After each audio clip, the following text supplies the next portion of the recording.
In honor of Black History Month, the APL Logistics Diversity and Inclusion Team, in partnership with our African American Employee Resource Group, have created a series to promote an inclusive environment for colleagues to engage. This is a platform for our speakers to share their perspectives on how to change the me into we. Through this series of conversations, we will see individuals share their insights and opinions on important issues and topics impacting the African American community.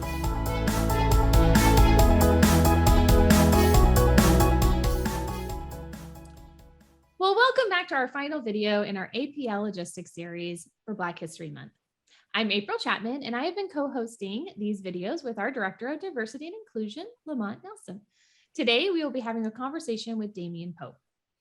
Damian is an expert in digital transformation. He is currently an executive partner with IBM Consulting, but the list of clients that he has worked with is extensive and impressive. Household names like Delta Airlines, State Farm, AMC Theaters, Microsoft, and Coca-Cola, to name a few. Damian, I will forgive you for the Coca-Cola work because I'm a Pepsi girl, but I digress. Thank you for joining us, Damian. Oh, it's a pleasure to be here. Well, we're happy to have you. And Lamont, I know you introduced us to Damian. So how do you two know each other? Absolutely. First of all, I want to say, April, as we conclude this great series, it's been great work with you the past 4 weeks with this series. You've been awesome in terms of your direction and your guidance, and just being a great host of this great series, of really being a part of the journey that I'm doing with DI. So I just want to first of all say thank you so much, as well as the silent person that we don't hear about under the scene, Poverty. She's been awesome too, but you guys have been great for this series. I look forward to doing more projects like this with you guys in the future. But as for my good friend, Mr. Dameon Pope, believe it or not, we met through a mutual friend of ours, a friend that actually I knew back in Chicago, my days living there, Molly Davis, who's an awesome civil rights attorney in Atlanta, Georgia. And we met through just being the mutual at the right place. He's had big holiday parties and things like that. And we saw each other one time out somewhere, and we just been vibing ever since then. Just a young, great mind, which we'll hear shortly. I've always believed in, you can learn something from someone, not because they're the same age as you, but you learn someone that's younger than you because they have fresh ideas, innovative. And this young man has a lot of energy. And I just took a liking to it. And we've always had a very good resourceful relationship with one another since my time in Atlanta. Pretty much goes back, correct me if I'm wrong, Damian, almost 13 years that we've been able to really be there for one another in terms of how we looked at things at work, being strategic, some things I laid on him about work, he laid on me. So bring us here today. You guys are for a real treat. This guy is dynamic, extraordinary, ordinary. I don't know what else you want to say about this guy. You guys are for a real treat with this gentleman today. Well, that's quite the introduction, Damian, isn't it? I need Lamont on every meeting that I'm in to bring me to the stage. Just right? like that. Yeah, just to walk around with that little tape player. Okay, I just want to introduce you to myself for a second here. Right. Okay, Damian, let's get you talking. Let's let our audience learn who you are and a little bit more about you. So can you share some of your thoughts about the state of African American people today and the hope you have for the future? Yeah, I mean, it's a pretty hefty topic to start. Yeah, just starting with a very light one, But I think it's a good one. It's a really good one. I'll tell you, one of the things that I think about when I think about the state of our culture and the state of Black people today is that when you think about who we are as people, quite often we are defined by burden. Like we have this burden of history that kind of sits on us. We have this burden of trying to figure out like how to reconnect to, our roots into Africa and to, parts of America that, are ultimately make up who we are. And we kind of struggle with that. We have this burden of not, folks not understanding who our culture is and who we are. And that struggle, starts to come out quite a bit, right? We have this burden of making ourselves and our ancestors proud. Always like to, think about the moments when, folks win awards or when, you see anyone sort of, make it as it were, the first person that they want to thank is one of their ancestors. They think, beyond God, the first person they're thinking is their mothers. And so we as a culture, we as a people in the state that we're in right now, like we live for those moments, we live for those opportunities. But quite often, we're not sort of given the opportunity to be able to do that because of that burden, right? Like when you think about, what Black people have to endure in America, quite often it is, it's kind of like we're running a race with ankle weights on. We're trying to run as fast as we can. We're trying to beat everyone out. We're trying to, make sure we can propel ahead and not make our way into last place every single time we're in have an opportunity to be able to do something. But quite often we almost give up. We quite often feel like we have no shot. We quite often feel like we're overburdened, right? And so at the end of the day, we ultimately have to live in that. And we have to learn how to deal with that. We have to learn how to manage through that. We have to learn how to work through that energy and put it into positive ways. But at the end of the day, I just really think about, where we are, particularly right now in this moment. We've sort of, been dealing with that burden for our entire lives here in America. Right. And to stick to that, Damian, a question I got for you is Black Lives Matter movement. We both know that, Black Lives Matter movement is not a statement of exclusion, it's a statement of focus. Yeah. But the question I have to you, how do you define the Black Lives Matter movement and where is it going and where you think the future will be, my friend? That was a very interesting movement for me. And I'll tell you first, for me, it was not about the marching. It was not about the protesting. To me, it was the first time in a really long time that I felt like there was this Black collective starting to get shaped and created around this common message. And to me, that message was, George Floyd could have been my cousin, right? Like it was about relatability. It was about us actually, for the first time in a very, very long time, feeling like we belonged in one cohesive unit. And, when you think about humans, like we all strive for this, right? And I remember, as I was watching, Black Lives Matter play out, not just, on television, but even in my son's school and even at work every day, one of the things I recognized very, very quickly was that, all these moments of frustration and all this new energy that was coming about started to shed the moniker that we had gone by prior to the Black Lives Movement of African American. If you think about what happened during that time and during that moment, we shed that sort of softer version of who we are and sort of took on this new identity as being Black American, like with a capital B Black. Like we sort of locked ourselves into that identity. We locked ourselves into that collective idea of purpose and self. And it gave us this new sense of belonging that I don't think has happened in quite a very, very long time. It was, when you think about the migration of like our identity over time and the changes to our identity over time from, all the way from Negro up until now, this is the first time I think in a very long time we've sort of been able to, sort of hold on to this new space and be able to say that like, nope, we are Black. That is who we are. That is what we're all about.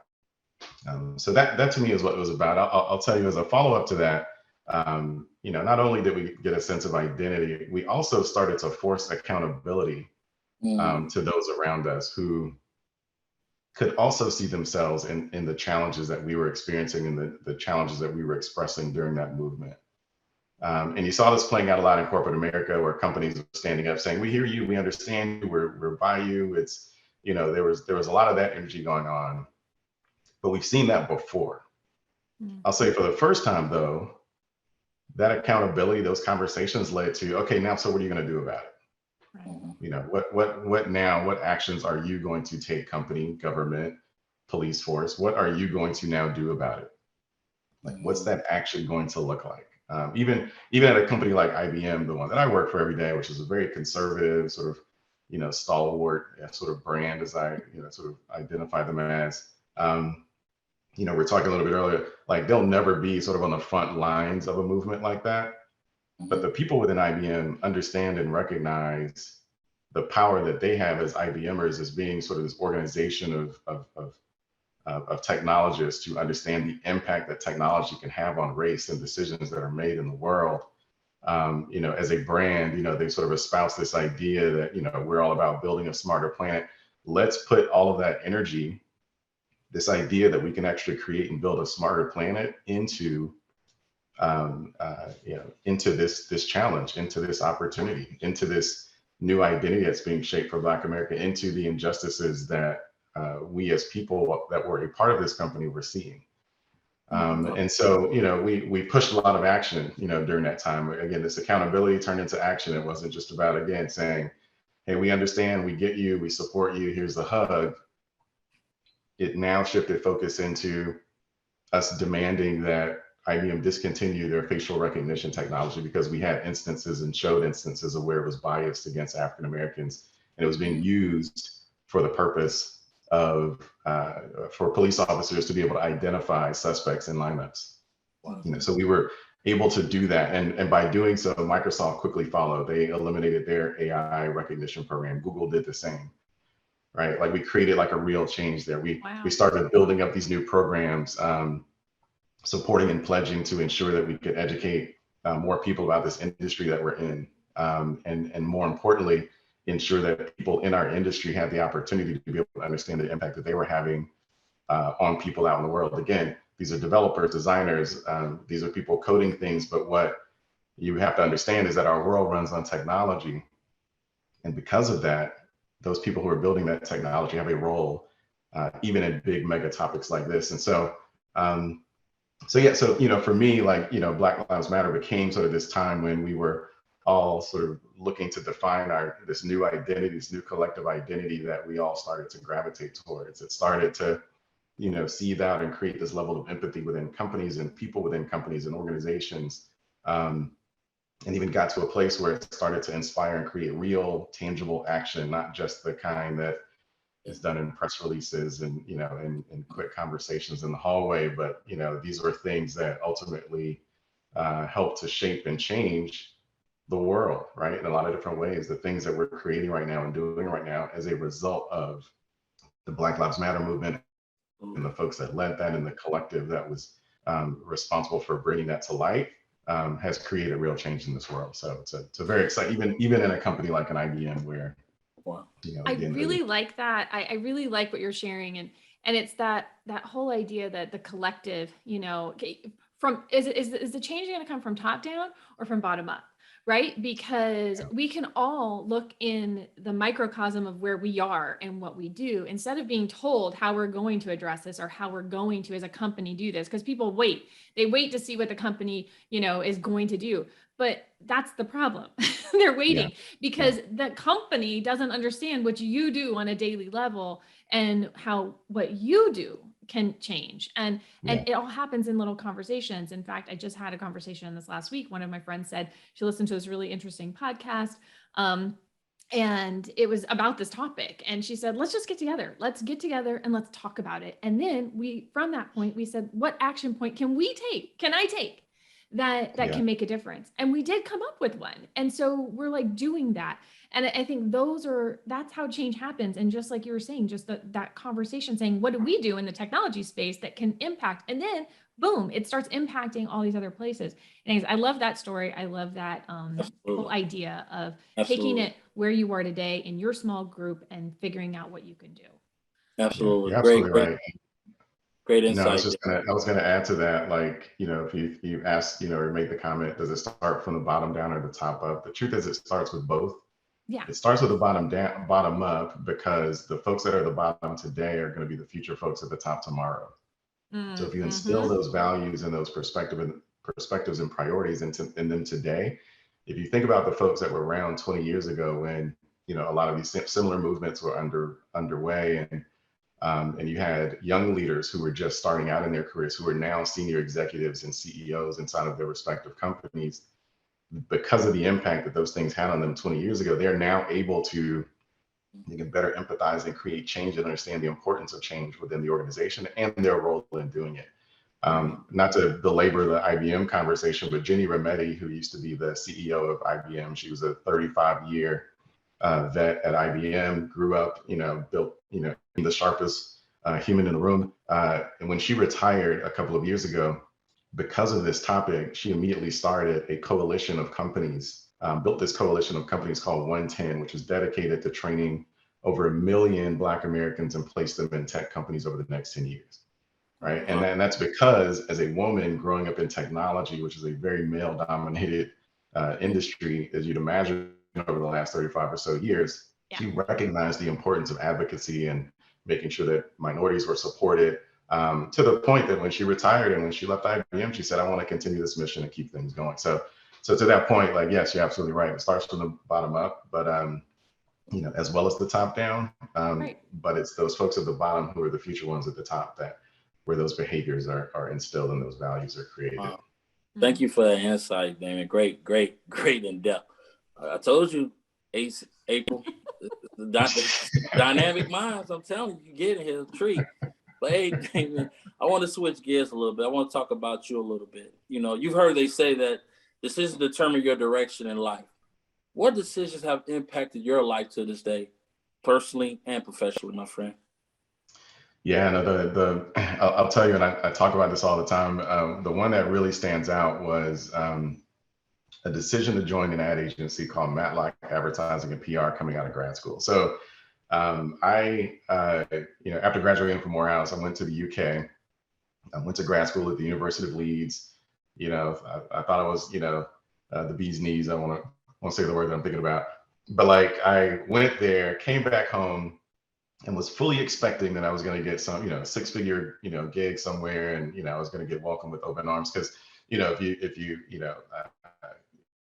some of you on this call know this, but like when you graduate from college, particularly when you have your master's, you're told that you can write your own ticket, right? Like you can, like this is the thing. Like once you have that, you can do whatever you want to do, and people are going to welcome you with open arms. And so I remember interviewing at this agency, and they had some really cool clients, BMW, Public Supermarkets, and some of those sort of well-recognized brands. It's a multicultural agency, and Matlock Advertising was the name of the shop.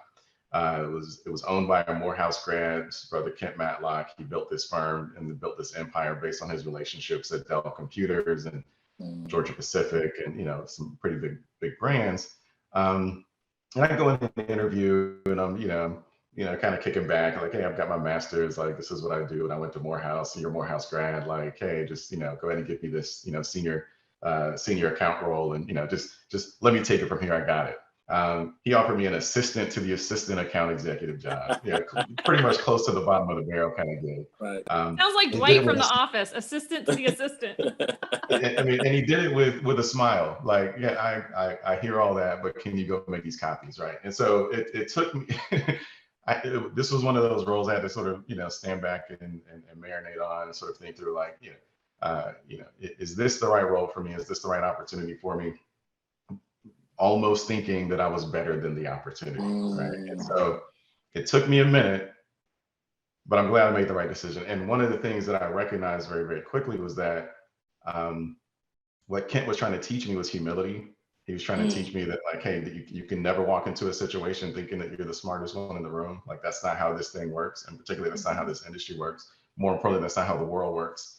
But when I tell you that gentleman gave me opportunities that no one at my level should have ever experienced and received very early on in my career. Like, I recall a moment when my boss at the time, she was very nurturing to me and didn't want to put me in sort of bad situations. And I remember there was a moment where she, I wanted to lead it was a really important meeting or whatever. And I remember her saying to Kent that, she didn't think that I should be leading it. And I remember the two of them having a closed door argument about it. Wow. Closed door argument, like, there were no chairs thrown, but like, it was absolutely a moment. And he came out and he said, "Fly, young man, fly."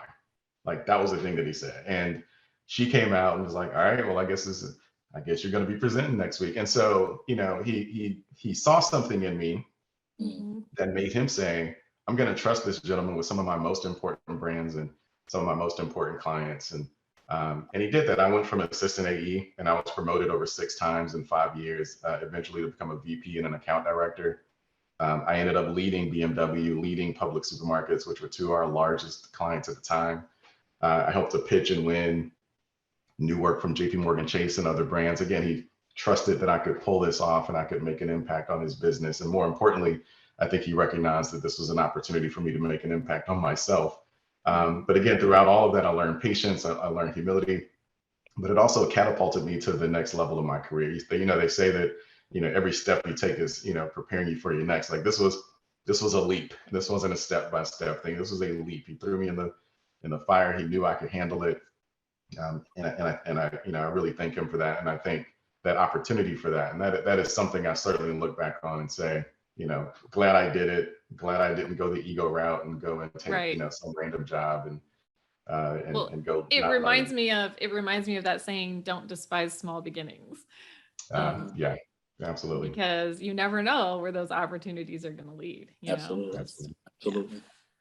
Okay, well, our final question for you today, Damian, is we do know you attended Morehouse, you attended an HBCU. So what are some of the values and lessons that you took away from that life experience and for life and in the workforce? Yeah, so Morehouse is known for, so it's an all-male institution, and they are known for, their focus on building men. And when they talk about building men, they don't talk about, ensuring that they're going to have, that everyone should get a 0.0 GPA, and it's not necessarily just about the subjects and the topics that are at hand.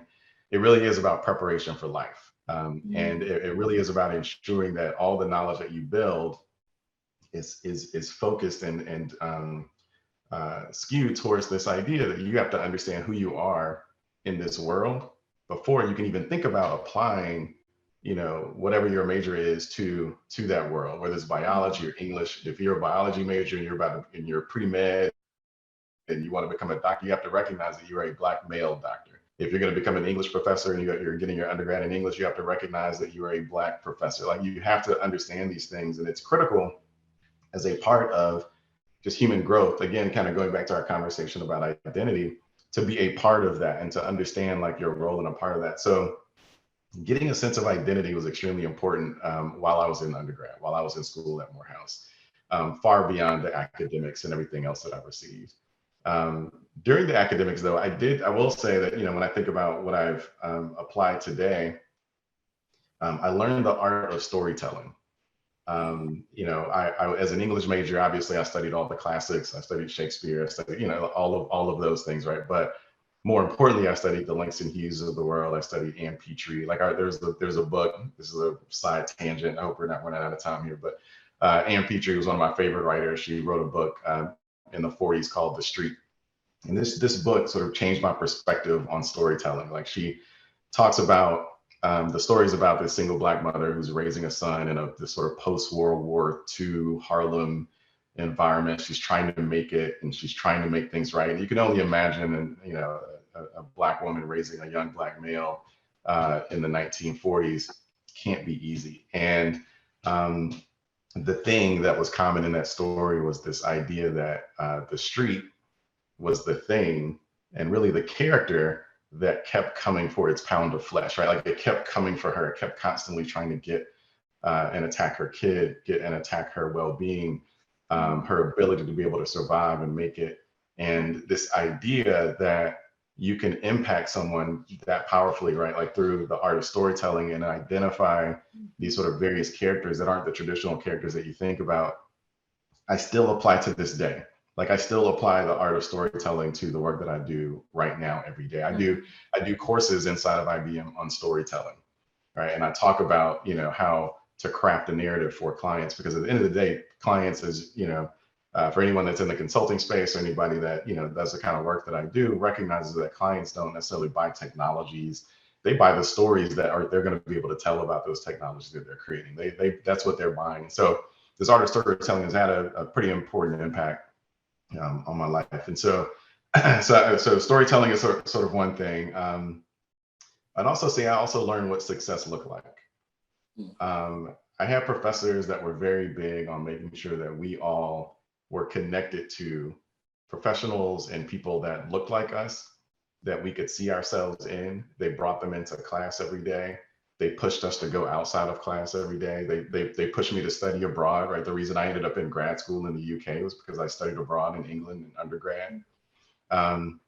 They helped me to understand that, like, hey, this world, despite the fact that I am this Black male in this America, right? Like, that is not exclusively who I am, right? And I have to understand my context, not just in America, but in the rest of the world. And so I get sent abroad to be able to help me to be able to understand that, right? So again, learning what success looks like was really critical, and it helped me in the way that I mentor young generations of talent today that are coming up in a very similar space. Obviously, it's a little bit different now, right? Like they are, I do think there's been a lot of evolution in terms of young Black, candidates who are coming in right now, understanding a little bit more about their worth than I think even I did at the time. But I think by seeing me, I think that they recognize that, like, hey, there's some aspiration there, that I see what success looks like here at IBM for someone that looks like me. And I think that's extremely important. I also learned that every institution, no matter how great it is, and no matter how storied its legacy is, and how, particularly in the story of like a Morehouse, alumni like Dr. Martin Luther King, one of the greatest humans in human history, no matter how great that institution is, every single one is flawed. Every single one has holes in it. Yeah. Like everybody's home has some dust bunnies in the corner. Everybody, there's no such thing as a perfect institution. But what's critical to recognize is that what's really important is the people that are inside of those walls, right? It really is about ensuring that the institution that you're a part of it can attract and has the right people, these sort of human connections that you can create that will ultimately shape the experience that you have there. And so when you look at, when I look at companies, when I look at teams that I'm, working with or partnering with, even inside of IBM or even outside of my company or wherever, I rarely only ask like who the company is. I always ask, like, who are the leaders? Who are my peers? Are we like-minded? Could I have a long conversation with this person? Would I mind getting criticism from them? Am I going to learn something from them? Are they going to challenge me? Like, these are things that I ask. It's not, what does their logo look like? And what is their 401k plan? Like, yes, all those things are important too as well, but no institution as it's designed and created today is perfect and ideal. And you kind of have to create your own little space within that. And you have to recognize that it really is about the people that you connect with within that space. And so the question becomes, that is exactly what we're doing with one of our new podcasts. So we're doing a new podcast with APL Logistics called You and I. And it's kind of behind the curtain, pull the curtain back and let's meet the people, because the people do make the difference. And so that's exactly where we are going as a company as well, to like kind of invite people in to meet the people that make things happen. That's great. So, that's great. Well, Damian, it's extremely powerful. Damian, thank you so much for joining us today. This has been such a fun conversation and full of so many good nuggets. So lots of good sound bites. But I told Lamont I could talk forever, so I hope we both could talk forever. You know that. So I think we might all have that in common. Right. Well, we have very much enjoyed having you on here, Lamont. Thank you for inviting me to host this video series with you and to celebrate Black History Month. This has been phenomenal. And then to all our viewers, thank you for listening in and being just a part of the conversation.